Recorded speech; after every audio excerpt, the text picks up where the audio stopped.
When you support your local small businesses, it helps keep your neighbors employed, helps kids save for college, and strengthens your community. And Town Square Media South Jersey puts local businesses in the spotlight. First Bank of Sea Isle City, Cape County's community bank. Dr. Lyle M. Back for everything from skincare to cosmetic surgery. Go to ilovelylback.com. Egg Harbor Independent Branch Leader at Charles Schwab in the Consumer Square Shopping Plaza. Filling Marble and Tile Outlet, Philadelphia Avenue and Route 30 in Egg Harbor City. Visit fillingmarble.com. Intuitive Women's Health in Summers Point, accepting new patients. Schedule an appointment today online at intuitivewomenshealth.net. East Coast Roofing, Siding and Windows services all of South Jersey. If you call, they'll show up. Call East Coast today at 609-646-1444. Online at eastcoastroofing.com. Thank you for supporting your local businesses. From Town Square Media, South Jersey. South Jersey's play-by-play home for the Eagles, touchdown, Sixers, it's good, and Flyers. Oh, big save by Carter Hart. 97.3 ESPN, WENJ, WENJ HD, Millville, Atlantic City, a Town Square media station. This is Game Night with Josh Hennig on 97.3 ESPN and the free mobile app. Now, live from the Matt Black Kia Studios. Oh, what a move! Here's Josh Hennig. Friday edition of Game Night on 97.3 ESPN. We are live in the Matt Black Kia Studios. That's right, Matt Black Kia. They want to get you approved today. That's Matt Black Kia on the Black Horse Pike in Egg Harbor Township. Visit them online at mattblackkia.com. We got Sixers back in action tonight. They don't have any time to, have any remorse, any rest from the game last night. They are right back in action tonight, 8 p.m. versus the Orlando Magic. You can hear it right here on 97.3 ESPN. Will tonight be the night they lock up a number one seed? Why have they lost 2 games in a row after they won 8 in a row? Well, Kevin McCormick is jumping back on. See, Kevin McCormick doesn't need injury management. He is able to play a back-to-back. So he was on last night. He's back on tonight to get into the Sixers, who are also on a back-to-back. In Miami last night, back in Philadelphia tonight. We're going to find out from him more details about this game tonight. And, of course, all of you out there, you can chime into the show. We are live on Facebook, YouTube, and Twitter. You can comment as you watch on the stream. You follow 97.3 ESPN on Facebook, YouTube, and Twitter. Also, text board is open at 609-403-0973. If you're listening on 97.3 ESPN FM and the 97.3 ESPN mobile app powered by First Bank of Sea Isle City. Before we get to the Sixers stuff, I did want to hit on the Philadelphia Eagles because the Eagles did have the first day of rookie minicamps. And there was something that Nick Sirianni said today that I think needs to be amplified because he didn't say anything that was, news breaking. He didn't say anything eye popping. He didn't say anything that, for lack of a better way of saying it, most people would want to use for fodder or use as making a point about how stupid he is or the stupid the Eagles are or whatever. I love the fact that Sirianni said one specific thing to the media today. Sirianni turned around, and when they talked about what he is telling his coaches, he said, quote, I'm not going to stop talking about how he's been talking about the fundamentals and technique. I'm not going to stop. I'm going to be a relentless pit bull about fundamentals and technique. He said that he's been telling it to his coaches, as he says, quote, 1,000,000 times. This is something you got to keep in mind with the Philadelphia Eagles. When they got rid of Doug Peterson, they purposely found somebody who was completely different. And I'm not saying Sirianni cares more about fundamentals technique Doug Peterson does. But Doug Peterson in many ways was a player's coach. I went back and reread Sal Paolantonio's Philly special. And I wanted to reread it because I wanted to kind of retrace in my mind some of the things that happened during that 2017 season. And the more I retrace in my mind how the Eagles won the Super Bowl, the further I've come to the conclusion that the Eagles are a team that realistically caught lightning in a bottle. I don't think Doug Peterson's a bad coach. I don't think Doug Peterson doesn't know what he's doing. I'm not one of these people to get up here and say that Doug Peterson was stupid or an idiot. And listen, I've admitted myself that, I wasn't sure about Doug Peterson after the first year. I wanted to give him a chance. I wanted to see what he would do under better circumstances. He won a Super Bowl. He got this team to the postseason 3 straight seasons. It was just the first and the last season were rough in Philadelphia. And I think that Peterson, though, his personality, his character, who he is as an individual is very much player's coach. Doug Peterson was the ultimate player's coach. He was a guy who said, I played in the league. I know what it means to be in this league. I understand what it takes to win in this league. I was working with guys like, I was the backup for Dan Marino. I was the backup for Brett Favre. I played for Mike Holmgren. I played for Don Shula. He was around. He was around a lot of successful, smart football people. He absorbed all of that information. And he was able to portray that to his players more often than not. But I think what Doug Peterson was not was a program developer. I don't think Doug Peterson was the kind of guy that fully understood what it meant to be a developer of talent. The further we get along, as I've thought about this, I think the reason why Nick Sirianni's here is because the Eagles realized that they were becoming way too dependent on the Jason Peters, Alshon Jeffries, Deshaun Jacksons of the world. And that Doug Peterson might not be the best equipped person to go through a retool and rebuild.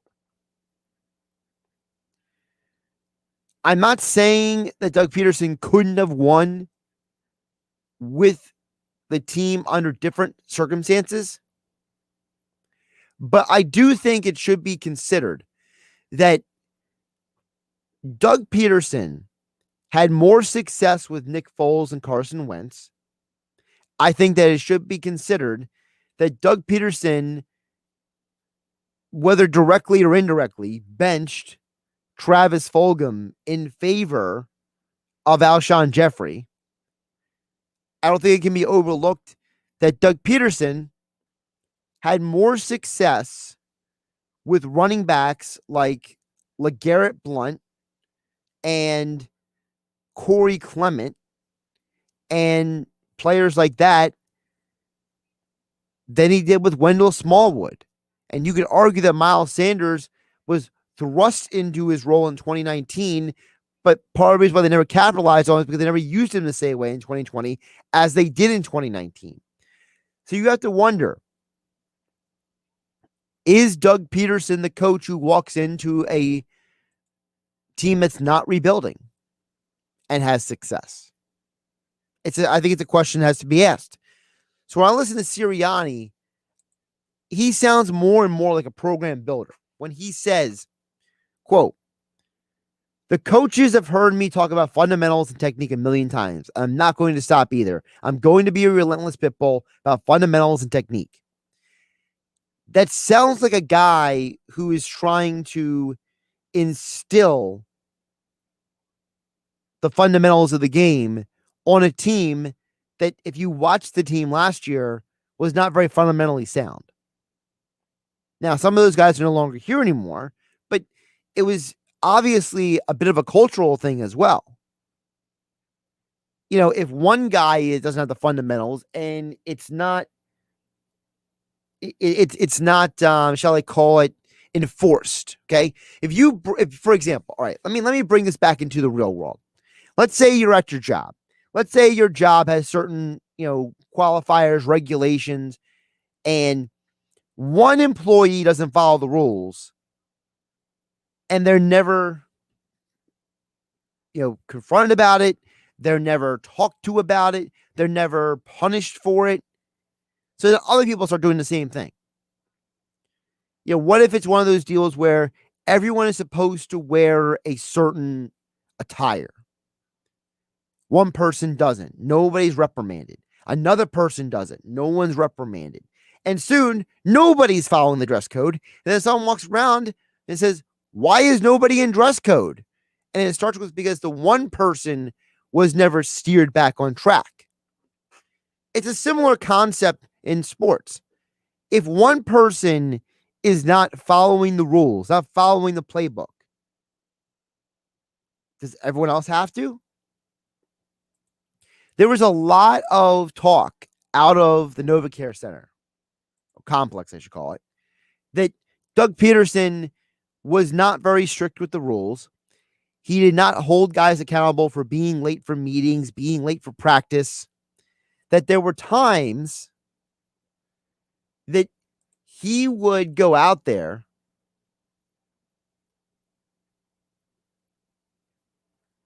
and he would not have practice until certain guys showed up. He would basically delay practice, was the accusation. So if we're looking at a situation where one coach was much more laid back and much more lenient, and a next coach is going to be much more strict and much more focused on not overlooking the small things, I think we have a better understanding of what kind of coach Nick Sirianni is going to be at the Philadelphia Eagles. Josh Hennig here on Game Night on 97.3 ESPN. Text board is open at 609-403-0973. To get on the conversation, for those of you listening on 97.3 ESPN FM and 97.3 ESPN mobile app. For those of you watching on Facebook, YouTube, and Twitter, if you follow 97.3 ESPN, you can comment on the stream as you watch the show. Josh Hennig here. We're about 8 minutes away from being joined by Kevin McCormick to talk more about the Sixers game tonight versus the Magic. That's the other side I want to talk about. I walked away from the game last night with two specific perspectives. And one of them was that I have some concerns about the Sixers. All right. This is now 2 straight games where you have shot poorly. This is 2 straight games where the shooting has gone downhill. And I asked this question before, and I will ask it again because, again, it's not that I'm accusing them of this, but I'm just thinking out loud. If you go back to all of the series that the Rockets lost in the past, when Daryl Morey was the executive, majority of those series were lost because the offense went downhill. The majority of the time when they struggled to finish off a series, it was because they couldn't get past a certain point offensively. And the biggest problem for their offense, whether it was those series losses to the Warriors, whether it was that one disappointing loss to the Spurs, their shooting went cold in the final couple games. And I've saw in the Sixers team now for 2 straight games that they shot very poorly. Very poorly. Okay? You can say all you want about effort. You can say all you want about the Miami Heat wanted it more. I get all that. But at some point, I can't get past the fact that for the first half of the game, the Sixers shot 39% from the field. Not from 3, from the field. Okay? That's really bad. I mean, that's just, wow. In the NBA, teams typically average around 50% shooting from the field. They couldn't even do that. This is 2 straight games now, and I'm starting to get a little paranoid. Now, maybe I'm overthinking it, but when the Rockets lost that infamous game to the Spurs, that 114-75, when they lost that series, as a team, the Rockets shot 28% from the field. Not from 3, from the field. The game 7 that they lost to the Warriors in 2018, the Rockets shot 15.9% from 3 and only 40% from the field. Is there a history here of Daryl Morey teams going cold and that affecting a team's performance? I don't think it could be overlooked. Now, on the flip side, I do think last night's game had a lot to do with something else, though. As Paul Hudrick said earlier on the Sports Bash, there's something that I think is being overlooked with this game. Take a listen. I see a lot of the narrative of, the Miami Heat were sending a message.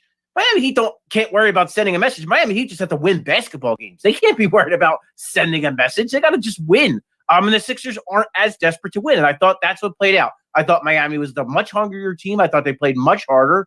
And I thought that was it. I thought the Miami Heat were the better basketball team last night. Does that mean they're the better team overall? I'm not so sure. The Miami Heat wanted to win the game last night more than the Sixers. Okay, Joel Embiid was coming off being sick. He probably shouldn't have been out there. He's probably pushed himself a little bit too much.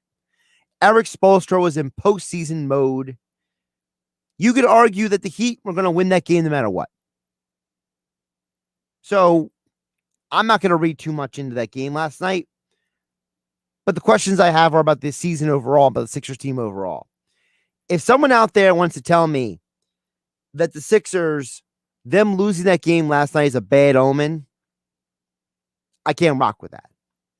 But if you want to talk to me about the fact that this team has some shooting struggles over the last month, it's a conversation to be had. Maybe we'll have it next with Kevin McCormick joining us here on Game Night on 97.3 ESPN. Sixers play the Magic tonight. Another shot at locking up the number 1 seed. Will they get it? You know, all the former Sixers are out tonight. James Ennis, Markelle Fultz, Michael Carter-Williams, they're not playing tonight. So no former Sixers out there for the Magic tonight. Magic are a pretty bad team. So if the Sixers don't win this game tonight, maybe you should be worried. But losing to the team that lost in the NBA Finals last year in Miami on a Thursday night in May, I'm not sweating that loss specifically. But I am concerned about the shooting issues. Kevin McCormick next here on Game Night on 97.3 ESPN FM and 97.3 ESPN mobile app powered by First Bank of Seattle City. I'm Josh Hennig. This is Game Night. This weekend in the locker room with Billy Schweim, Saturday we'll review the Eagles' 2021 schedule. Plus, we'll hear from pitching phenom from Mainland High School, Chase Petty, about his incredible season and future. Jeffrey Nash from FastlaneHandicapper.com will preview the Preakness. Sunday, Mike Gill sits in with me as we recap the week in sports. Greg Giambarizzi from the Jersey Shore Blue Claws checks in, talking about the Phillies single-A team that plays in Lakewood, New Jersey. Plus a ticket giveaway. It's the locker room with Billy Schweim every Saturday and Sunday from 10 a.m. to noon on 97.3 ESPN.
Attention, New Jersey. Matt Blatt Nissan needs to replenish their pre-owned inventory. They will buy your vehicle for cash today. You heard right. Matt Blatt Nissan will buy your current vehicle for cash or trade it for top dollar and put zero down payment, pay 0% interest, and get $2,500 off MSRP on every 2021 Nissan Murano in stock. Oh, yeah, it's on at Matt Blatt Nissan. All new loaded SV model 2021 Nissan Rogue. Lease just $239 per month with zero security deposit. Plus our fast track checkout. Bring any vehicle and Matt Blatt Nissan will buy it for cash or pay top dollar for any trade in Egg Harbor Township next to Home Depot or online at mattblattnissan.com. Dated equity will be refinanced into new vehicle with qualifications exist. Not all will qualify. 0% APR financing based on 1667 2000 borrowed. Offers can be combined. Murano VIN MC 101371. Rogue VIN MW 011224. 36 month 10,000 miles for your lease. Lease selling price $28,590. Call 877-289-6670 or go to mattblattnissan.com for complete details. Offer ends 5/31/21. It's on at Matt Blatt Nissan on the Black Horse Pike, Egg Harbor Township. You're listening to Game Night with Josh Hennig on 97.3 ESPN and the free mobile app.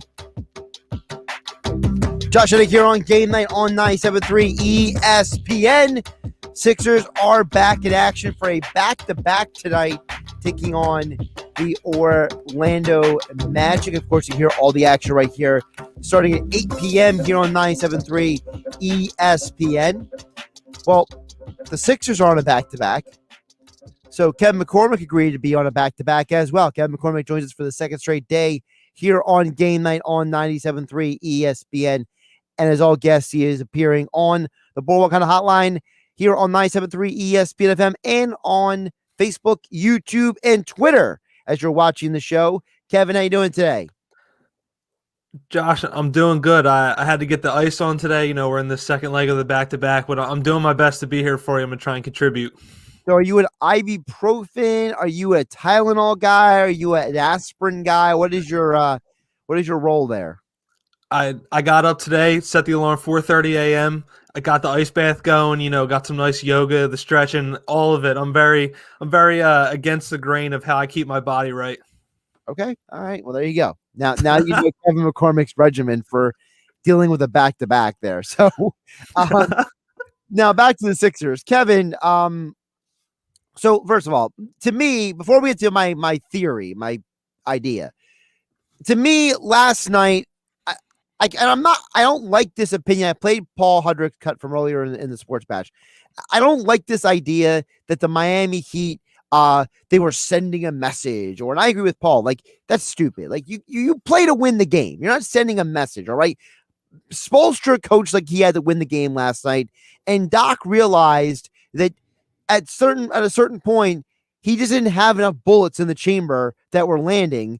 So he realized at some point he just had to move on a little bit, and the team just didn't play well. It was just not a good night at the office at the end of the day, and the Heat went out there and took the game. At some point, you're going to lose games in the NBA.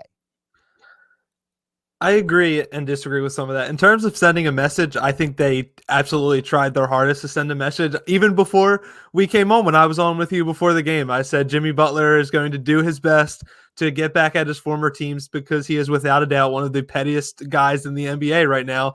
And it proved true when he went out and shot and made 4 threes when that's typically not his game, and was something that was thrown in the mix when he was here. But yeah, they definitely tried to send a message. The only thing that really bugs me about that game is effort. Although you can, like, there's going to be nights when your shot isn't there. There's going to be nights when the other team is just going to knock down all their shots, with Miami did as well. But it's just the lack of effort was the one thing that I took away that I didn't really like. The Sixers team, with all the size they have, even when they're, sleepwalking, there's no excuse for them to get out rebounded the way they did last night.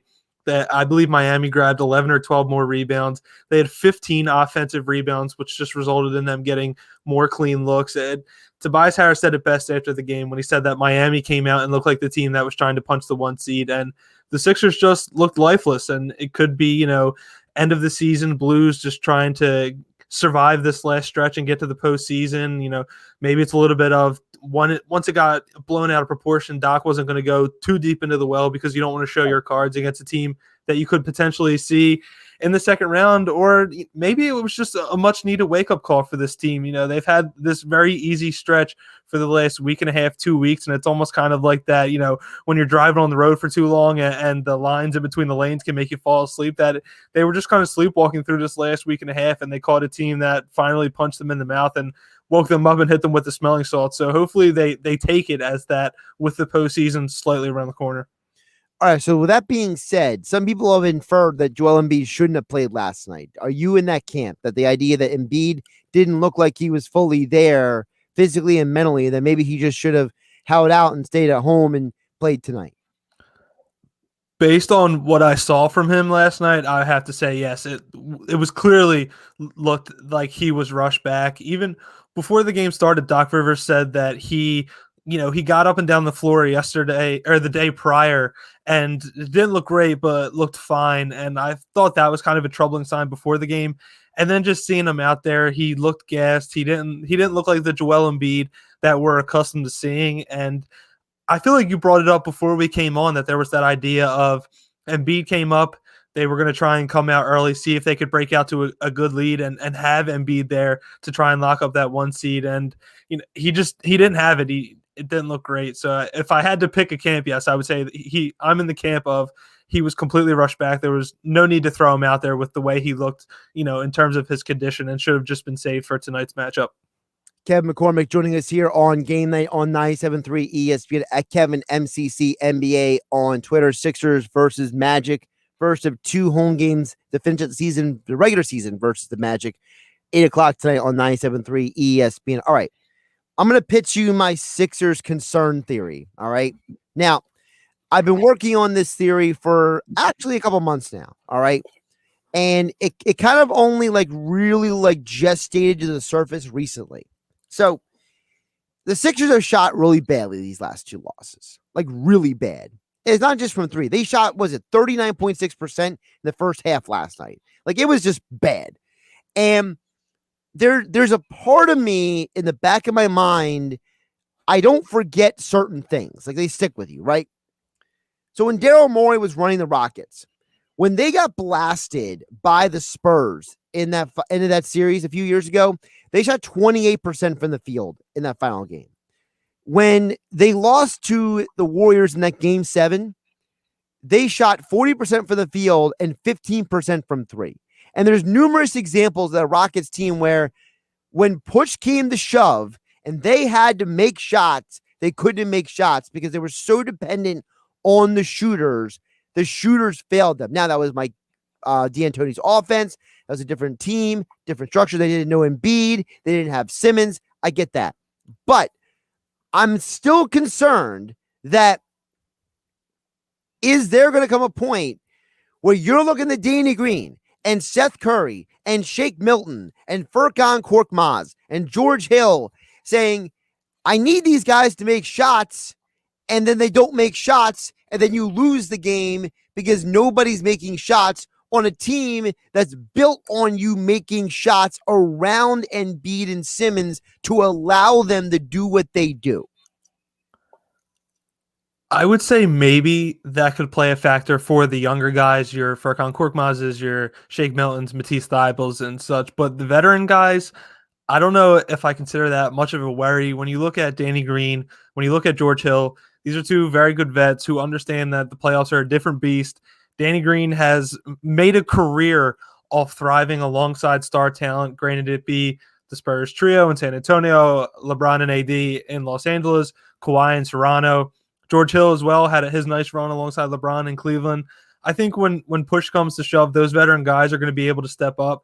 But maybe that could come in question for your younger guys, even though they have their feet are wet with playoff experience, but they don't necessarily have a resume like a Green or a Hill. And at the end of the day, that's just the way of that play style of jump shooting. Even the best shooters ever typically shoot around 40%, and that means you're going to miss 6 out of every 10 attempts. It's literally the saying, live and die by the three. But I feel like when push comes to shove and it's late in games, you have a guy like Tobias Harris who can get it done on all 3 levels. Ben Simmons, who's grown as a post presence. You have Joel Embiid, who's the most unguardable player in the league right now at any level. So although I feel it could play a factor, and it's definitely been apparent in this recent stretch, I would say the lack of attempts is what worries me more than the actual them going in. But in terms of it could being an issue, I have faith in these veterans. I think the Sixers did a very good job on bringing in a great group of veterans to surround the star talent. All right, so then that leads to the next question, which is, if that's the case, so if that's your reaction, how much do you buy into or don't buy into the theory out there that Doc Rivers and the Sixers are holding things back for the postseason because they know that a bunch of these teams they played over the last month, they could see in the playoffs? The Bucks, the Heat, the Nets, this idea that, hey, man, we don't want to put too much out there because when we face these teams in the postseason, we don't want to give them all of what we have. Do you buy into that at all? Absolutely. With Doc Rivers running the helm, this is a guy who's been in and around the game for over 2 decades now. He, without a doubt, it wouldn't shock me at all if he has, 3 or 4 cards in his back pocket that he's saving specifically for the postseason, because when, teams are going to defend them hard, when you have a guy like Simmons who can be exposed in the half court, I feel like you are going to need some of those sneaky tricks to pull out at the last second. So whether, maybe it's something as minute as George Hill running with the starters or different plays in different sets. But yeah, without a doubt, I completely buy into Doc Rivers saving some things specifically for when the postseason begins. All right, so let's get to this game tonight. Sixers Magic here on 97.3 ESPN. We're not going to really break down the game because that'd be ridiculous. I mean, what are we going to break down? Dwayne Bacon? I mean, for goodness sake. The guy's actually Bacon, for goodness sake. But anyway, but seriously, we know the Sixers are probably going to win this game, all right? Whether it's by 4 points or 14.5, which is the line, whatever. The bigger question tonight is, what do you think is going to be the game plan for how Doc approaches this game? Because we've seen them have situations where games they should win gets a little closer than you want it to. Now, I understand it was the Spurs, some other teams, but how do you think Doc approaches this game tonight after the last 2 losses? It would have to be just come in and refocus and play Sixers basketball. Looking at these past 2 games, the biggest thing that stands out for me is the Sixers got completely away from everything that got them so much success this season, especially the Miami game. They settled for a lot of jump shots, and they settled for a lot of contested jump shots. Obviously, the Indiana game, it's easy to say they didn't look like themselves because half of the rotation was out, along with Joel Embiid, who is, the focal point on the offensive end. But getting back to playing their game, getting back into their sets, defending hard, getting out in transition, getting those easy looks, playing their style. Doc Rivers has talked about pace all year being something that is very important to him, but not pace in terms of playing fast, but pace in terms of playing at their own speed. So I think that is going to be the major key for them tonight. They have a great chance to get back in the win column, get back on the right foot before the postseason starts. They need to focus on getting back to playing their game and stop letting the opponents run their game. Now, we know they have no Dwight Howard tonight. So Doc mentioned in the pregame meeting with the media about the idea of Ben Simmons, Tobias Harris, Mike Scott being some guys that could get 5 minutes. How do you feel about that group of guys getting 5 minutes? And where's Paul Reed? I feel like everybody begs for Paul Reed. He's shown so much and is definitely a bright spot of the future, but I feel like he's still so raw, and that's kind of what deters Doc Rivers from playing him. But in terms of Ben Simmons playing center, I love it on the offensive end. I'm really not the biggest fan of it on the defensive end, but in a situation like this, when you're playing a team that's not really trying to win, I feel like he's a suitable option to throw out there in terms of, hold things down around the rim, grab some rebounds. Obviously, it benefits him in this situation of he's able to grab the ball off the rim and get it right into transition and not have somebody else have to get it to him. Obviously, we've seen the Mike Scott experiment at the 5. It's something that I'm not the biggest fan of, but I'm also not the biggest fan of Mike Scott getting minutes in general. So it's one of those you just kind of got to play the hand you're dealt kind of things. Yeah, I'm with you. The whole Mike Scott at the 5 thing, I'm done with that. I'm over that personally. I don't mind Tobias or Ben at the 5 because it's the Magic and you're not playing a playoff series with it. Like if you were going into a series with like the Celtics or the Nets and you were like, oh, Ben's gonna play the 5, then I'd be like, dude, come on, man. But like it's the Magic, so I feel a little differently about it at least. But I do find it interesting because it's kind of like Doc is letting on if there was a scenario where, let's say, Dwight got thrown out of a playoff game, right? And it feels like if your instinct is to go Simmons, Harris, Scott, the backup Embiid, to play those backup center minutes, it just has to make you wonder what would the rest of the lineup look like, right? Because, the assumption is when you have Embiid or Dwight out there, they're so dominant as big men defensively and on the boards, you can basically have 4 guards all around them, right? Whereas with Ben and Tobias and Mike Scott, you need a little bit more beef in the front court than you might with the other guys out there. Yeah, it's in terms of Ben Simmons, he's so lethal defensively because obviously he's one of the best on-ball defenders in the NBA. He can defend centers and he, could play center minutes if it really came down to it, but it doesn't heighten his game on the defensive end when you have to stick him on the opposing big and make him defend around the rim. And like you said, it obviously creates some issues of how the rest of the front court's going to look like. I feel like just in terms of how the playoff rotation is going to roll out, if Dwight, God forbid, does get ejected from a game, that probably is the route they'd have to go just because of how limited they are at that position. And at the end of the day, you also have a nice veteran like Anthony Tolliver at the end of the bench who is just, he has that veteran savvy. He has a great basketball IQ. He's going to come in, not do too much, make the right plays. But I agree, depending on what team you're facing, I don't know if that'd be the greatest position to be in, of forcing Ben to have to defend opposing centers. All right, so before we let you go, Kevin, we're going to play a little game here, all right? So the Sixers, let's assume they win tonight. They lock in the number 1 seed, right? So in that scenario, they play the 8 seed, but the 8 seed is determined by the play-in tournament.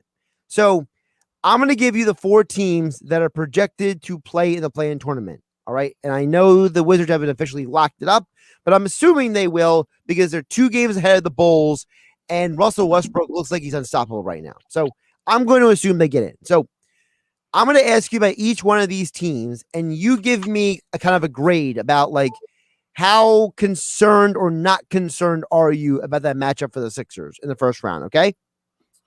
Are we doing like a grade scale or like a number scale? Let's do a number scale. Let's go like 5 being like, like they're like the Nets. Like the 5 would be the Nets, all right? Okay. And 1 would be the Cavs. Okay. Okay. Let's do it. All right. So I'm going to start with the Celtics. We want to remind people Jaylen Brown out for the year. So they're without one of their most important players. So Celtics, Sixers, your concern level. 2. That's the matchup I'm begging for, just because obviously you don't wish injury upon anybody, but the Celtics being in the situation they're in, if the Sixers got to come back this year and play the depleted Boston team in the first round and get paybacks for last year, that would be great. But I would have to say 2. Maybe Tatum can go steal him a game with the way he can score the ball, but they have no answer for Embiid. The Sixers completely steamrolled them this season series. I'm not too worried about them. Charlotte Hornets, I have no idea how they won one of those games without LaMelo Ball, but they're in there. They're hanging in, and they are going to be in the play-in tournament. So how do you feel about Charlotte? They're also getting Gordon Hayward back too, so they're an interesting team with the spark that LaMelo gives them. Terry Rozier's been phenomenal this season for them. I'll go 3 for that one. Okay, I can agree with that. Pacers, a team that you just lost to the other night. How do you feel about them? I'd have to say I'd give them a 3, but their 3 is a little higher than the Charlotte Hornets because fully healthy, they're one of the few teams in the NBA that have the front court size to match the Sixers. And they also have Malcolm Brogdon, who's killed them in the past. So I don't know if I'd necessarily give them we'll give them like 3.5 because of the way that they can defend and the size that they have. And like you said, they've given them some trouble this regular season. And how about the Wizards? 2. Maybe Russell Westbrook and Bradley Beal get you 1 game, but that's another, matchup that the Sixers have done well against this season. Maybe Brad Beal goes berserk 1 game and gets them a win. They lost Thomas Bryant for the year, so they have very little size in the front court to match a guy like Embiid. They'll have to throw guys like Robin Lopez at him, which is no recipe for success. So obviously they have that killer backcourt, but they're a very top-heavy team in my eyes. Yeah, I feel like the Wizards are more of a problem for a team like the Nets and the way for the Sixers, because the Sixers actually play defense. Mm-hmm. So to me, like you said, the teams that give the Sixers problems are a team that can match up with them sideways. Of those 4 teams, the most difficult first round series to me would be the Pacers. The Celtics would be the least difficult in my opinion.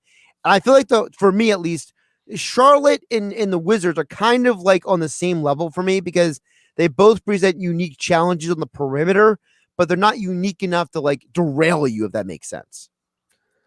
Charlotte's interesting because they have this weird mix of experience and youth. And I don't even know where you throw LaMelo Ball in that because technically he's already had a year of pro ball under his belt, but you have Terry Rozier, who helped lead the Celtics in that Eastern Conference Finals run the 1 year. Gordon Hayward also has his playoff experience with Boston. And then they also have some interesting veteran big men like Biyombo and Zeller to go to. So I feel like they're not going to give any team serious trouble, but I think they could be a very fun playoff team if they were to get in. All right, he's Kevin McCormick, Kevin MCC NBA on Twitter for all your Sixers and NBA coverage. Sixers back in action tonight, 8 o'clock versus the Magic. You can hear Tom McGinnis on the call right here on 97.3 ESPN. Check out all of Kevin's work over at 97.3ESPN.com and the 97.3 ESPN mobile app. And as all guests, he appeared on the Boardwalk Honda Hotline. Kevin, good job on the back-to-back, and we'll catch up with you next week. Sounds good. You take care, Josh. Josh Hennig here on Game Night on 97.3 ESPN. Of course, our Sixers pregame coverage being brought to you by Trifecta Therapeutics in Glassboro, South Jersey's premier sports rehabilitation and physical therapy center, treating the pros and the Joes. Visit them online at trifectatherapeutics.com. All right, we'll wrap up the show. Coming up on the other side, we'll give you some thoughts on the sports weekend. UFC, of course, 263 is tomorrow night. So I'd love to give you guys some thoughts on the UFC fights, maybe a couple of picks here and there as well. I do think the Sixers win tonight. I don't know if they're going to cover or not. I'm not going to sit here and act like I know about that. But what I do know is if they don't win tonight, will be more concerning if how much they win by. Because as I told you before, winning by 4 points or 14 points is insignificant to me at this point. Winning is winning. That's the differentiator. That is the line of demarcation for me. But if you don't win tonight, things get dicey. And it's more than just dicey with the standing. It's dicey in terms of where's the mindset for this team. So as long as they win tonight, I can rock with this team. If they don't win tonight, then we're going to have a conversation tomorrow on Sports Bash Saturday about a lot of things with the Sixers that are not happy conversations, to say the least. All right. We'll wrap up the show. Coming up the other side, 609-403-0973 is the text board. For those of you listening on 97.3 ESPN FM and 97.3 ESPN mobile app. For those of you watching on Facebook, YouTube, and Twitter, you can comment as you watch the stream. Again, follow 97.3 ESPN to watch the Sports Bash with Mike Gill, Game Night with Josh Hennig, and more. It's Sixers basketball tonight on 97.3 ESPN with the voice of the 76ers, Tom McGinnis, calling all the exciting play-by-play action. And he jammed it! A block at one end, a Euro step, and a slam at the other. The Sixers host the Orlando Magic tonight. Coverage begins at 8 p.m. Philadelphia 76ers basketball on your radio home of the Sixers in South Jersey, 97.3 ESPN. Have you ever wondered what a commercial for your business could sound like on 97.3 ESPN? If you go to townsquaresouthjersey.com and fill out some info about your business, our marketing and creative teams will produce a personalized commercial for you to hear. Who knows? This could lead to a great opportunity you never thought you had to be the next 97.3 ESPN on-air advertiser. To get started on getting a custom commercial made for your business, visit townsquaresouthjersey.com and our marketing and creative teams will get to work for you. These days, it's okay to do some things halfway, like wearing your pajama bottoms on a work call, but managing your prescriptions shouldn't be one of them. That's why CVS has a proprietary search tool to find ways that may help lower your prescription costs, and will deliver them for free. No wonder CVS customers are better than most at staying on prescriptions, which tends to make you healthier. Come in or call today and get a free prescription savings review at CVS. Savings vary. Not all patients eligible for savings. Delivery restrictions apply. Visit cvs.com for details. Credit Karma Money is a brand new checking account where you can win daily instant karma.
Many car dealers all around the area are having trouble getting inventory, so they're jacking up prices big time. But at Bennett Chevy, we haven't changed a thing.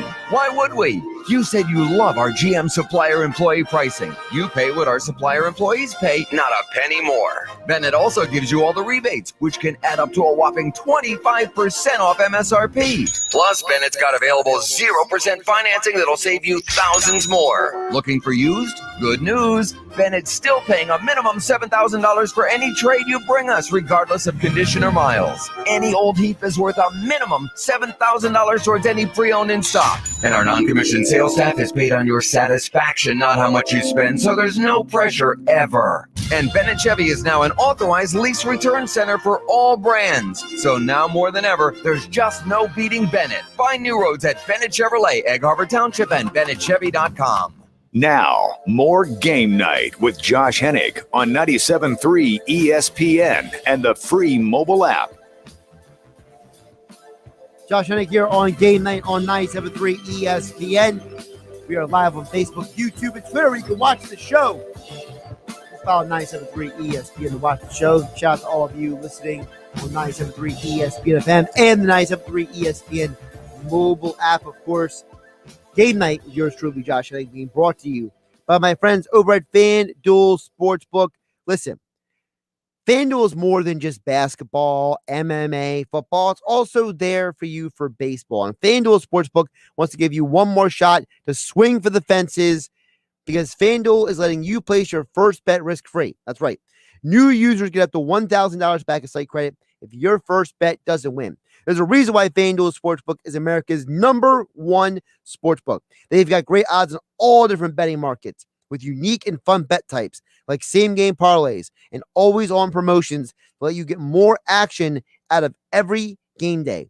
And when you win, FanDuel will pay you out your winnings in as little as 24 hours. So whether it's the NBA, Major League Baseball, UFC fights, NFL futures, whatever's on your mind, whatever fancies your taste, FanDuel Sportsbook is there to give you the best odds and options and betting opportunities you can find. So download the FanDuel Sportsbook app and sign with my promo code Hennig to get in on all the action. That's promo code Hennig with FanDuel Sportsbook.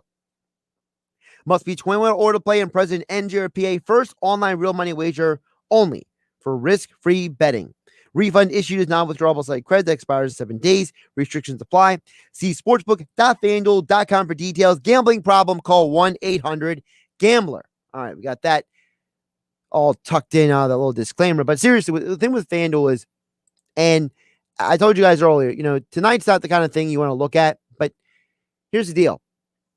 They got things every single day, boosts, promotions, like UFC Parlay Insurance. So if you use my promo code, if you bet 5 fights or more for a UFC parlay and you don't hit it, well, you can get $25 back.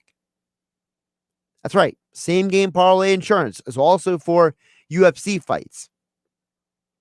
So really quick, before we get back to the Sixers, I want to touch on with you what I think of this fight card tomorrow night. First of all, this fight card is a fascinating card because basically every fight is going to dictate the future for all these fighters in a very, sink or swim kind of deal. And it starts with the main event, the vacant lightweight championship, Charles Oliveira versus Michael Chandler. This is your classic wrestler versus non-wrestler, okay?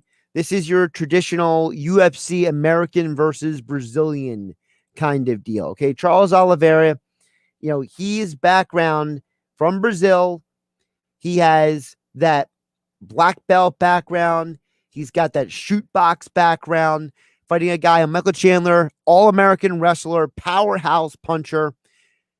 To me, this fight doesn't go the distance. First of all, I'm picking Chandler to win, not just because it's plus 114 odds, but because of the fact that I think Oliveira has not fought anyone like Chandler before. All right.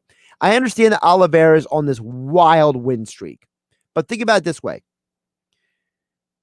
The majority of the guys he has beaten are not power wrestlers. They're phenomenal athletes who are wrestlers. Some of them, like Kevin Lee and Nick Lentz and Jim Miller and Clay Guida. But during this win streak, he hasn't faced somebody with the kind of power that Chandler brings to the table as a wrestler. He's faced great power strikers like Tony Ferguson and beaten them. But the last time he fought somebody with the ability to put him in positions that make him uncomfortable, he lost those fights. Before he had the long win streak, Paul Felder back in 2017, actually at one point he had lost 3 of 4 fights. All right. Before he went on this long winning streak. So he's not unbeatable. He has 8 losses on his resume that are legit. So to me, I really like what Chandler brings to the table. I love the fact that he is confident. I think Chandler is very underrated. And people forget that the fighters that Chandler has lost to are guys that can match basically his athleticism and his power. So that's why I'm going Chandler. And that's why I don't think this fight goes the distance either. Ferguson's an underdog too. I'm going with him as well. The same principle as Oliveira. Beneil Dariush is a nice fighter. He's a good fighter, but he hasn't fought anyone of Tony Ferguson's pedigree in about 4 years. The last time he fought someone of Tony Ferguson's pedigree, he lost by knockout to Edson Barbosa. So to me, listen, I'm nothing against Carlos Diego Ferreira, nothing against Dragar Close, nothing against Frank Camacho. These are good fighters. They're not great fighters. And I think Tony Ferguson, yeah, he's on a 2-fight losing streak, but it's to 2 guys who became number 1 contenders to fight for the title. He's not losing the pushovers. There's nobody on Beneil Dariush's resume anywhere near the losses that Ferguson has had. Finally, the other fight that I'm very intrigued by on this card, local fighter Caitlin Chikugan from Pennsylvania, trains in New Jersey. If she wins this fight, she could be number one contender again. The problem is she's already lost the championship fight already. She already lost to Valentina Shevchenko. So where is she in her career if she's the number one contender again? Interesting to find out. All right. Thanks, Kevin McCormick, for joining the show earlier today. Sixers tonight taking on the Orlando Magic, 8 p.m. I'm Josh Hennig. Have a great night. This weekend on Major League Baseball on ESPN Radio. Ground ball hit to third, knocked down by Arenado, stands up, recovers, throws to first in time. What a play! The National League Central leading St. Louis Cardinals head to San Diego to face the Padres. Swing and a fly ball crushed to right field. A game-tying solo home run for Eric Hosmer. Listen to Major League Baseball tomorrow on 97.3 ESPN. Coverage begins at 8 p.m.